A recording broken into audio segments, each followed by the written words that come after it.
Hello दोस्तों, मैं हूं सीताराम वर्मा और स्वागत है आपका हमारे YouTube channel Ram automation world में।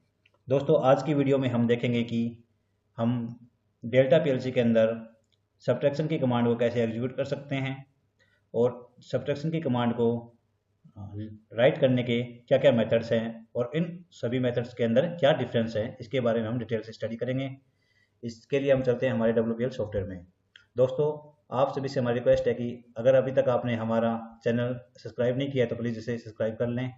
यहाँ पे हम delta, Mitsubishi, Omron and many others company के बारे में जो हमारी प्रोग्रामिंग से रिलेटेड वीडियो होती है उसे अपलोड करते रहते हैं, जिससे कि आपको, अगर आपने सब्सक्राइब करके बेल आइकन पे क्लिक कर लिया होगा तो आपको नोटिफिकेशन टाइम पे मिल जाएगी और आप टाइम से हमारी वीडियो वॉच करके, रीड करके प्रॉपर अपनी नॉलेज को एनहांस कर सकते हैं। तो चलते हैं हमारे WPL सॉफ्टवेयर में। ये हमने पिछली वीडियो में डेल्टा पीएलसी के लिए एडिशन कमांड को एक्सप्लेन किया था। अगर आपने हमारा वो वीडियो नहीं देखा है तो प्लीज़ आपसे रिक्वेस्ट है कि एक बार उसे देख लें, जिससे कि आपको ये वीडियो अच्छे से समझ आ जाए। अब हमारा टाइम कम से कम कंज्यूम हो, इसके लिए मैं इसी प्रोग्राम को सब्ट्रैक्शन के लिए यूज़ करूँगा। तो खाली हमें क्या करना है, यहाँ पे हमें ऐड की जगह सब्ट्रैक्शन की कमांड का हमें वर्ड यूज करना है, जिसके लिए हमें टाइप करना है SUB। बाकी एड्रेस हम डेटा रजिस्टर वगैरह सेम रहने देते हैं। तो मैं तीनों ही कमांड में ऐड की जगह SUB कर देता हूँ, जिससे कि हमारी यही कमांड हमारी सब्ट्रैक्शन के लिए हो जाएगी और हमारा टाइम भी सेव हो जाएगा। और अगर आपने डेल्टा पीएलसी में लेटर को कैसे राइट करना अगर आपको नहीं आता है तो आप एक बार हमारी प्लेलिस्ट में जाके डेल्टा पीएलसी के लिए प्रोग्राम कैसे राइट करें वो कमांड आप जाके देख सकते हैं।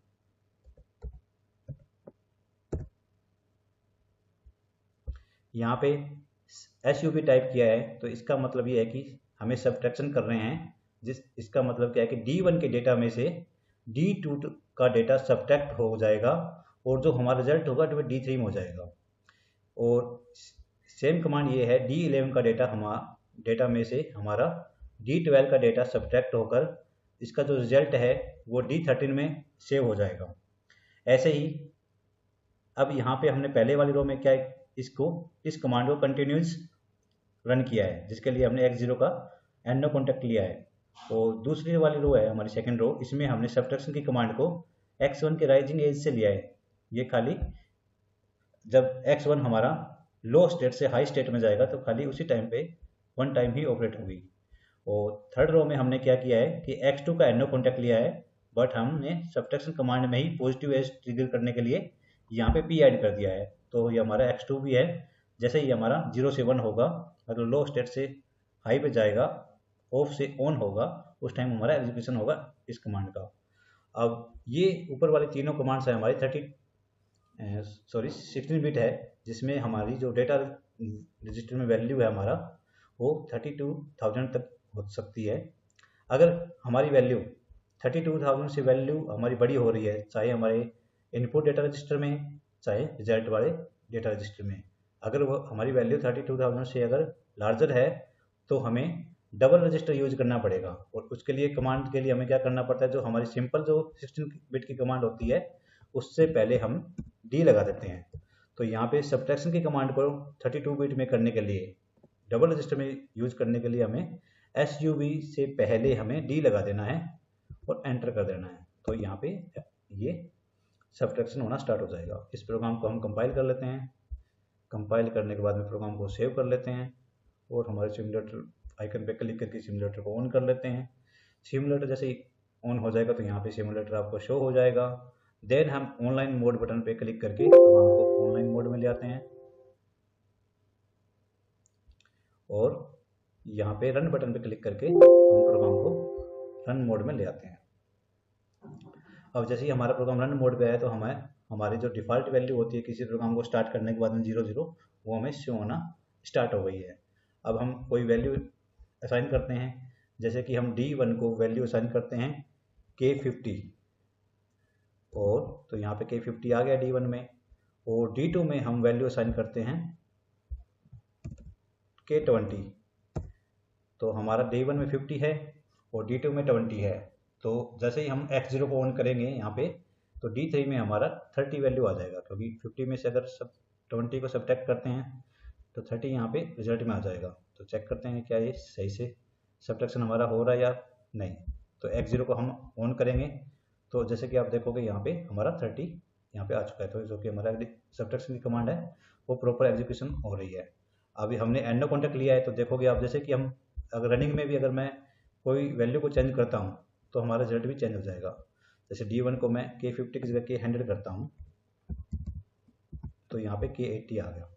100 में से 20 सब्ट्रैक्ट हुए और मेरे रिजल्ट में 80 अचीव हो जाएगा, जो कि हमें पता लगता है कि अगर किसी कमांड को हम एंड नो कॉन्टैक्ट से कंटिन्यूस मोड में ड्राइव करते हैं तो हमारा रिजल्ट भी चेंज हो जाएगा अगर हम इनपुट रजिस्टर की वैल्यू चेंज करें। तो अगर दूसरा केस हम लेके चलें, जैसे कि हमारी सेकंड रो में है, अगर हम किसी कमांड को पॉजिटिव एज ट्रिगर से कर रहे हैं तो हमारा एग्जीक्यूशन है वो वन टाइम ही होगा। जैसे मैं यहाँ पे D11 एंड D12 की वैल्यू, जैसे मैं D11 को मैं K200 वैल्यू देता हूँ और D12 को मैं K50 देता हूँ। तो यहाँ पे क्या होगा, जैसे ही मैं अभी हमारा रिजल्ट 0 है, जैसे ही मैं X0 X1 को ऑन करूँगा तो यहाँ पे हमारी कमांड एग्जीक्यूट होगी और 200 में से 50 सब्ट्रैक्ट होकर हमें 150 अचीव हो जाएगा। और जैसे ही हम इसको दोबारा से अगर D11 की वैल्यू में K200 से अगर मैं K300 कर दूँ तो हमारा रिजल्ट चेंज नहीं होगा, क्योंकि हमने इनपुट में हमने राइजिंग एज लिया हुआ है। तो अगर ये उसी टाइम पे एक्टिवेट होगा जब हमारा X0 लो से हाई स्टेट में जाएगा। अभी हमारा X0 ऑलरेडी ऑन ही है, मतलब हाई में है, तो ये एग्जीक्यूशन नहीं होगा। इसे एक बार ऑफ करेंगे, देन अगेन हम ऑन करेंगे तो हमारा एग्जीक्यूशन हो जाएगा। यहाँ पे आप जैसे देखोगे कि 300 में से 50 सब्ट्रैक्ट होने के बाद में हमें 250 मिल गए। अब मैं ये दोनों कमांड सेम हैं, खाली इसको लिखने का मेथड अलग है। अब मैं आपको डी सब है जो हमारे 32 बिट्स का जो सब्ट्रैक्शन है उसको एक्सप्लेन करता हूँ। तो इसको अंडरस्टैंड करने के लिए हम जैसे इसकी वैल्यू में जाते हैं तो D31 में हमारी लार्जर वैल्यू सेव नहीं हो पाती है जब तक कि हम इसे 16 बिट में रखते हैं, और जैसे हम 32 बिट में रखेंगे तो इसमें लार्जर वैल्यू का ऑप्शन आ गया है। तो यहाँ पे मैं K32,000 देता हूँ और K33 में मैं 50,000 अगर वैल्यू देता हूँ, और इसके बाद में मैं इसके जो ड्राइवन कॉन्टैक्ट X3 इसको मैं ऑन करता हूँ तो ये सब्ट्रैक्शन आ जाएगा, क्योंकि यहाँ पे मैंने 32,000 में से 50,000 सब्ट्रैक्ट किए हैं। 32,000 इससे की वैल्यू जो है स्मॉलर है D33 से, तो हमारा रिजल्ट है वो माइनस में अचीव हुआ है। और इसी को ही अगर हम चेंज करें, जैसे हमें इसको मैं 80,000 कर देता हूँ कि तो ये नहीं हुआ क्योंकि हमने यहाँ पे 32 बिट नहीं किया बाय मिस्टेक। दोबारा सही से करते हैं इसे। अब यहाँ पे कि D31 में हमारा 80,000 है, D33 में 50,000 है। रिजल्ट हमारा अभी चेंज नहीं हुआ है क्योंकि हमने यहाँ पे राइजिंग एज लिया हुआ है, जो कि हमारा अभी ऑन कंडीशन में है। तो वापस इसे ऑफ करेंगे एंड देन अगेन ऑन करेंगे तो हमें रिजल्ट मिल जाएगा। यहाँ पे हमारा 30,000 हमें अचीव हो गया। तो दोस्तों, आपको हमारा ये वीडियो जो कि डेल्टा पीएलसी में सब्ट्रैक्शन की कमांड है इसको एक्सप्लेन किया है हमने। अगर आपको पसंद आया हो तो इसे लाइक करें, अपने फ्रेंड सर्कल में शेयर करें और हमारे YouTube channel Ram automation world को सब्सक्राइब करें। Thank you.